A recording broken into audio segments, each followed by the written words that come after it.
Hi, everyone, and welcome to the Evidence Matters podcast with Jerry Bowie and Steve Davis, because both of us do agree that evidence matters.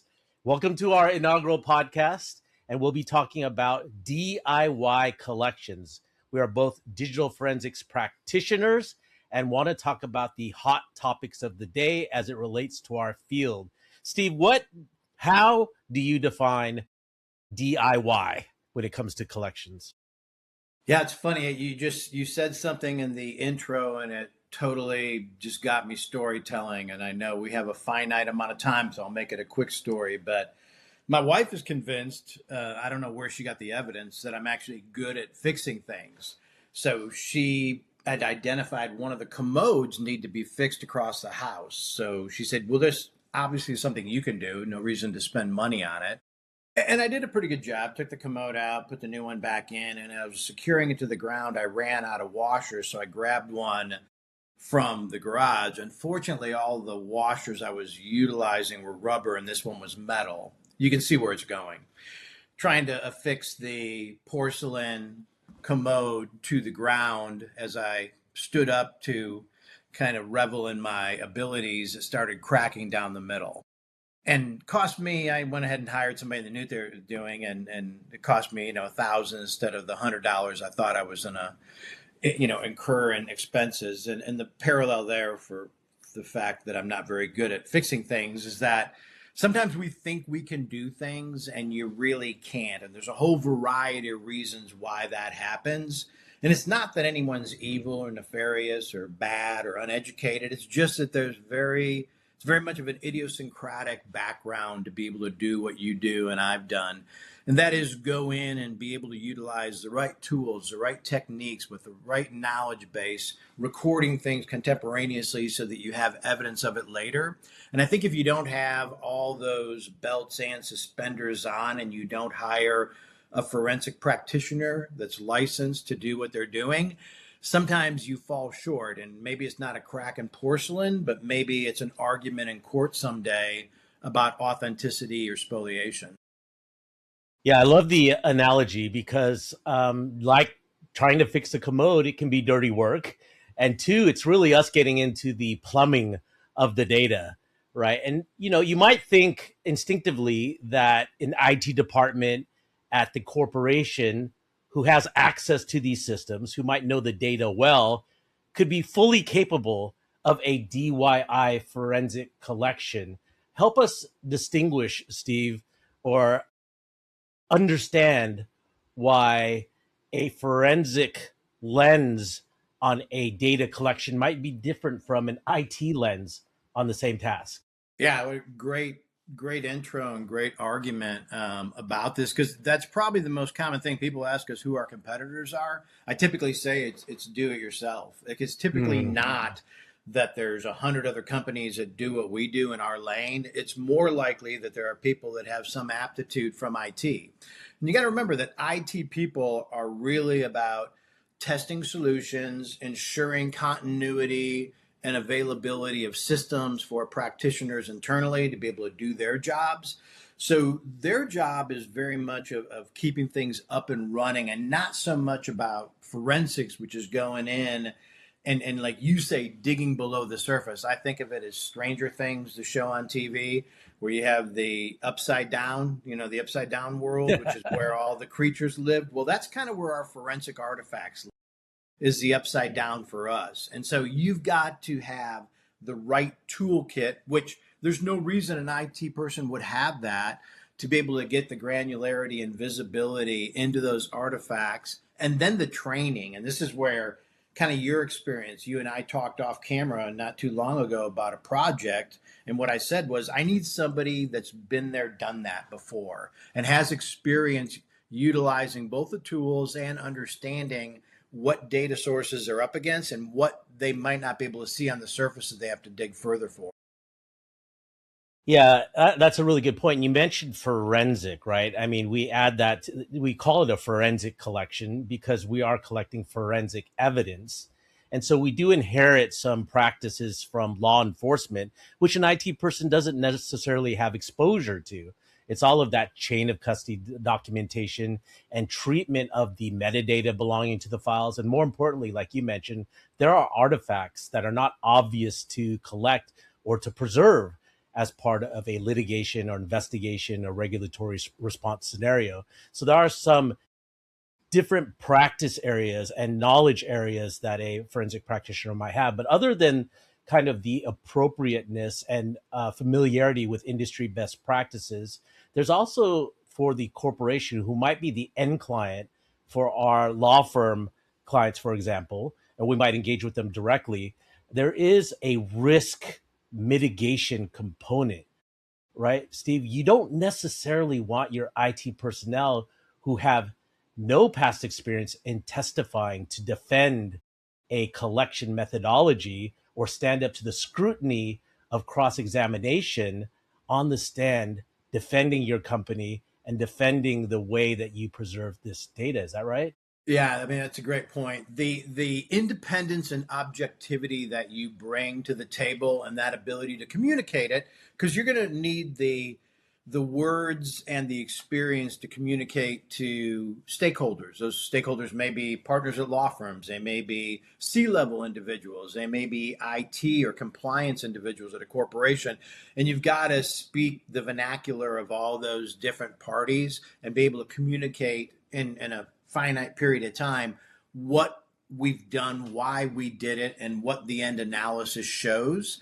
And so it's very crucial that although people may have familiarity with parts of it, they probably don't have that general contractor's ideas in terms of being able to talk from cradle to grave about acquisition, identification, triage, parsing, normalization, downstream, and then doing correlation analyses and things about data so that you can go ahead and answer the questions. I think that IT people are very good, but you have the whole argument about the fox in the henhouse. Not that they're evil, but when you work for a C-level person, they tell you, listen, grab my last week's email. I don't need you going back further. Just do what I ask, please. I mean, that's problematic because we need independence to say, well, was data migrated 2 years ago? Did you retain this data? Has it been rolling off through some type of rule over time? Has there been the appropriate legal holds? There's a lot of predicate questions that have to be asked in order to ensure that we're doing a fulsome collection and then an appropriate investigation or analyses. And that's just not what they're educated in, which is why it's so important to have somebody who comes in. And many times, I mean, when we were younger, I'm sure you've run into this as well. I had people give me a script of what they wanted me to say under oath. And of course, I was like, fascinating, but I'm not doing that. Like, I'll tell you what I'm going to say, but you're not going to direct, 5 bullet points that you want me to get across an examination. If it's within the confines of my analysis, great. But we've got to be people that bring the truth to our side so they can underwrite it as well as the opposing side so they can critique it. Yeah, it's a different skill set entirely, even with something that seems to be a vanilla, run of the mill data collection effort could go sideways real fast, right? The Yeah. challenge around procedure could come up.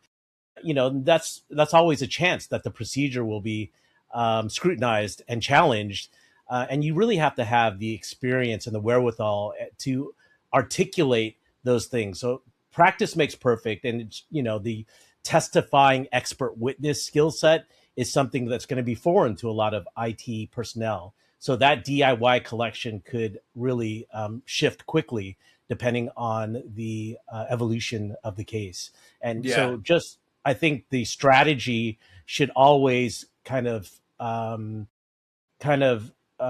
assume that you might have to testify and defend the methodology. So that arm's length distance really helps, in addition to the experience of being Yeah. on the stand and really standing up to the pressure that's involved. You grow some thick skin over time. We've learned, and lawyers are going to probe, and that's their job, right? To get to the base analyses, and they do that typically through depositions and then through examination when we get brought into a tribunal or a court. And you've got to, like you say, articulate what you've done. You also have to be a thick skin so it doesn't become an emotional thing. All we are is scientists. We're just trying to basically outline facts. We're not advocates. We're not taking sides. I mean, to you and I, obviously clients like when we find the proverbial smoking gun. Sometimes we do, sometimes we don't, right? It kind of is what it is.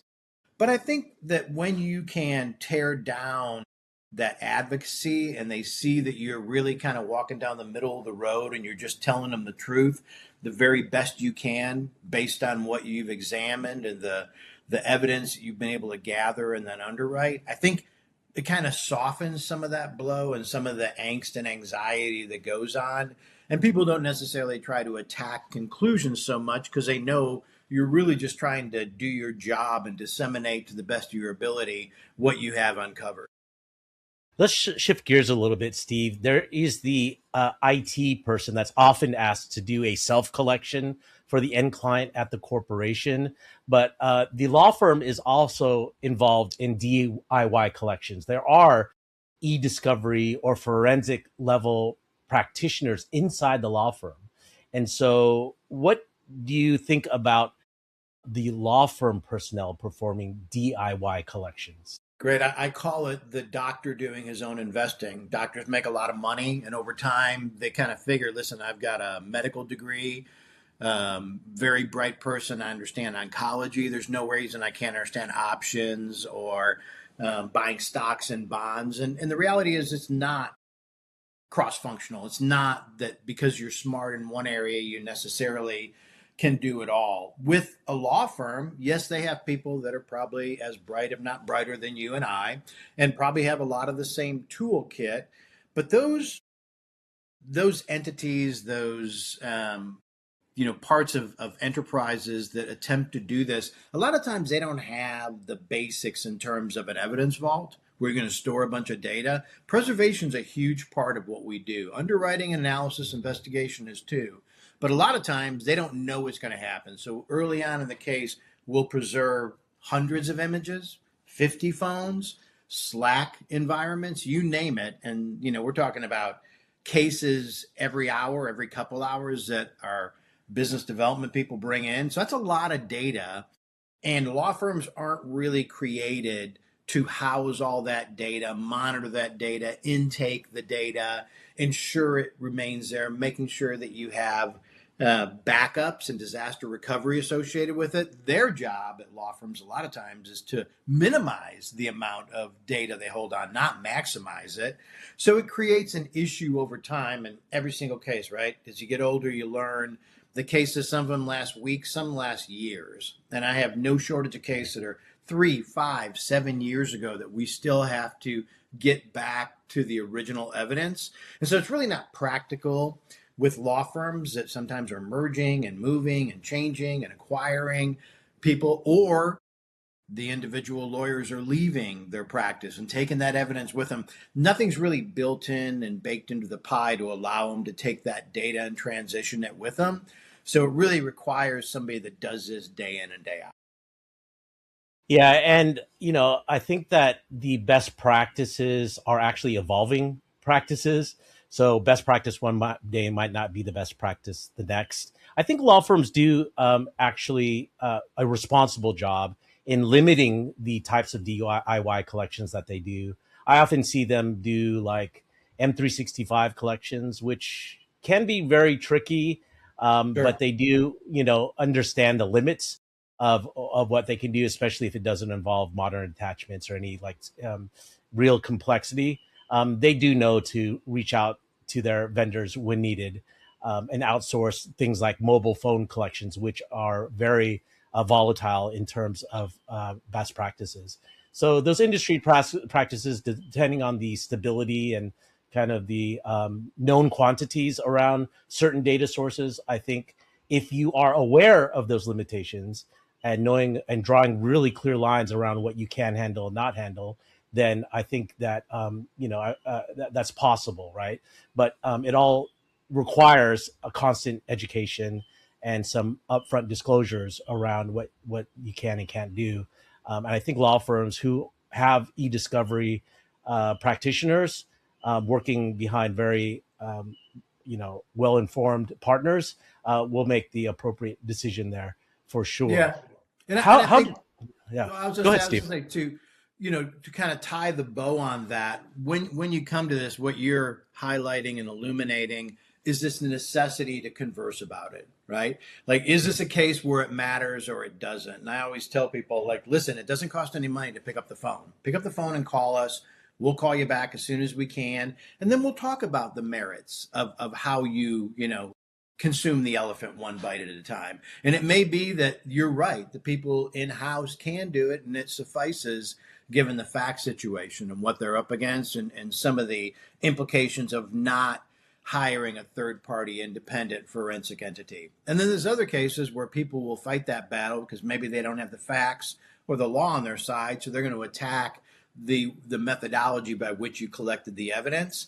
So it is Precisely. not a one size fits all, but I think what this whole convo illuminates is that you've got to have a conversation talking through the merits, talking through the risks, and making sure everyone appreciates that, both the people that are engaging us and then the end client on whose behalf we're working. You got to make sure everyone understands what we're doing, why we're doing it, and what the risks are for not doing it. And that'll help guide you in which way you want to attack a given project in terms of access to information and whether you can use do it yourself. Yeah, corporations should seek advice from outside counsel. Outside counsel should seek advice from their trusted consultants. And as long as there's an upfront conversation about the appropriateness of one approach versus the other, I think that handles the risk really well. I want to also talk about us as the consultants, as the service providers, and not to sound arrogant or overconfident. Not everything in our world has a well-established best practice, right? We are also involved in DIY collections or DIY solution making, right? Let's talk about a little bit about the kind of speed of change or rate of change when it comes to devices and data sources, and how we might also DIY an approach when appropriate and when necessary. Yeah, so this is very common in the mobile device area where we're having to capture phones and we're up against Apple security and others that are constantly making things, I don't want to call them anti-forensics, but making our lives a little more difficult. When I first got into the business and I was young, I was under this impression that everything was totally scientific, and I'm come from a scientific background of statistics, so empirical evidence is big to me. Like, and to me, it's not a guesstimate. Like, you can go ahead and solve the matrices or solve the algorithm or do the math behind it to get an answer. Well, that's not really true. I found out that forensics is as much an art as it is a science, and that's because one day the APIs may work for you utilizing a certain program, software off the shelf that you have. Next day it may not. And so we're thrust into this. A good example was WhatsApp, right? For a long time, WhatsApp, the best thing out there was a singular software program that got you the past year of the data. Now, that may be great if the action that you're underwriting was 2 months ago, and it may be horrific if you're looking for something that may have occurred 2 years ago and you don't have access through that piece of software. So we're constantly having to test what's available, what's the best solution for it, and understanding that an Android phone is nothing like an iOS or an iPhone, the same way that a Mac OS is different than a PC.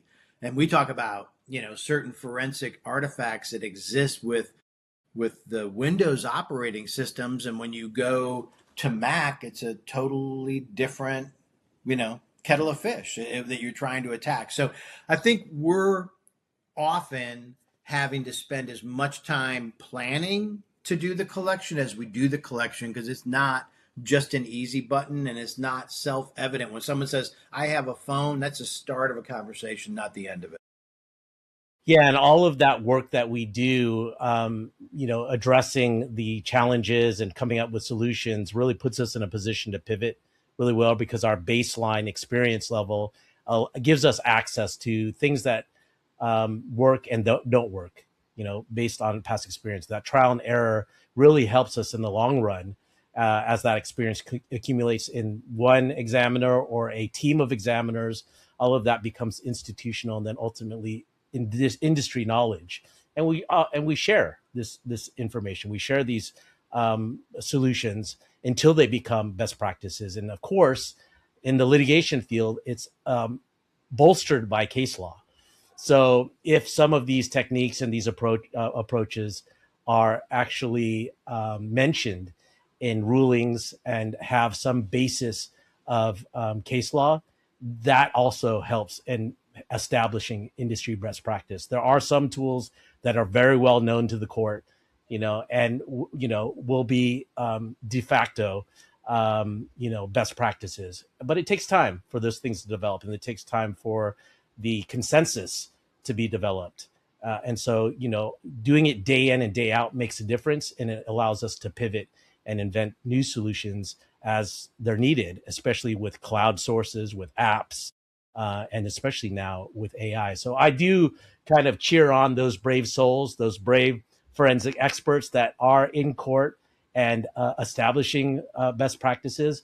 But the risk is inherent, especially, or the risk is manifest, especially with some of the testifying forensic experts who don't do so well on the stand. And that's because they're, venturing into new frontiers, and they could get it wrong. Yeah. So we are at our time here for this episode. We do hope that this episode was informative. Any closing remarks, Steve, on DIY collections before we end this episode and encourage the audience to join us in future episodes? Yeah, I think, what you're learning is that there are a lot of takeaways to experience, and how you do things. I usually learn as much as I, hand out in terms of knowledge base when I participate in these. I love talking with you because, you're a very straight shooter. You and I, when we were across the table, we weren't at the same firm. I feel like it's the same relationship that when we're on the same side of the fence, just because it is fact based. And there's this yearning to do things correctly, not a yearning to stroke your ego. So I think it's good. I can't wait to talk about other topics, because to me, there seems like a myriad of them that are out there, that a podcast, with a sound bite of 15, 20, 25 minutes makes a lot of sense. So I would just say that, you got to talk to your consultants, and I'd do the same thing when you're buying a car or checking out restaurants, test it and talk to some people. And the people that are looking to secure a master services agreement to you the first time they meet you, probably steer clear until you've done a little bit of work with them and you've tested it and you see how the car drives and say, okay, I actually like that. And there is no blind spot here. And the same blind spots exist in do-it-yourself forensics as they do in buying an automobile or a truck. So I just think that it's worthy of conversation, and it's worthy of, before you get there, right, you've got to talk about how are we going, where are we going, so I know the right path, the same way that we'll utilize Waze, an app, to get to a location we're going. You got to do the same thing when you're attacking a forensic project, and you've got to think forward of what bridges we have to cross, and mentally you cross those before you ever get to them. Yeah, and I think a lot of our clients are aware that this is an apprenticeship discipline. Look for those teams that have experts, and experts that are willing to train juniors, and also for our clients, give some of those juniors a chance. Everyone really needs their first testifying expert job. So if they're doing the forensic analysis, they might be ready to write the declaration. They might be ready to be deposed, and it is a virtuous cycle. The teams that do foster that kind of apprenticeship model, I think, go a long way in demonstrating value to our clients. And those experts also experience new things in terms of devices and data sources, and they are on the hot seat. And so that experience alone helps them see around corners. So it informs the collection process to shore up forensic defensibility around what we do and the methodologies that we have, and to strengthen and bolster any gaps or vulnerabilities in that process. And hopefully those teams are also willing to share information by going out to conferences and speaking. And really, I do believe that a rising tide lifts all ships, because it moves the entire industry forward, because there are always new frontiers to explore. Agreed. Thank you very much, and catch us on our next episode. Subscribe on your favorite podcast platform, and remember to follow Purpose Legal's Evidence Matters with Jerry Bowie and Steve Davis. Thank you, Steve. Thank you, Jerry.